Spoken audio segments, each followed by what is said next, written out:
Okay, so here is the first attempt at a little session about the voice. This sort of series, if you like, is going to cover all things voice. Today I'm going to talk a bit about a warm-up routine starting with breath, but I'm going to delve into all sorts of different interesting topics about technique, about performance technique, about your approach to singing philosophies, musical philosophies, performance philosophies, a whole lot of interesting stuff. And please feel free to request or ask any questions along the way. I hope that this can be a little bit of our, informative, fun and interesting info session, and a bit of a collaboration and interaction between you and me. So please chime in and get involved.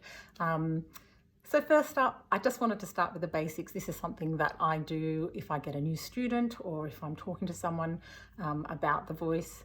And of course, it's all about the breath, because singing is essentially a wind instrument. So we need air going through our vocal folds to phonate, to make the sound.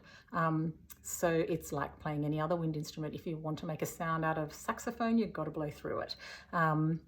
So it's the same with the voice, and I always start and end with the breath. And throughout this series, you'll probably hear me talking a lot about the breath.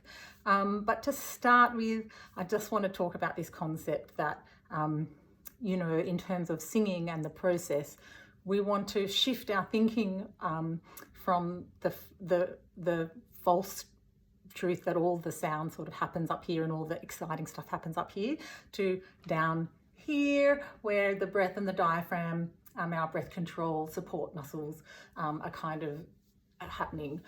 So to start with, I'm going to talk about the basics of breathing. So we just want to breathe in, and of course our lungs fill up, our diaphragm depresses, and then we breathe out. And what we're doing here with the S consonant is actually creating resistance, which is the sensation that we get when we're singing. So yes, we're feeding air through the folds. The folds vibrate and create a resistance for our breath to work against. So we get this internal pressure building up, this sort of cushion of air that is supporting our sound, and that is sort of makes us feel comfortable and gives us control over what we're wanting to do with our voice at any given moment. So a really simple exercise to achieve this sensation of pressure and breath support is to take a nice deep breath in and out on a S. Now what you want to feel here is an instant engagement. It's an active sensation. It's not a passive one. It's not a competition of who can hiss for the longest. It's about getting that pressure and that resistance, that perfect balance between pushing air out and it working against something. So that exercise again, you breathe in and out on a S. So once you get that perfect pressure, then you need to maintain it for your whole breath span.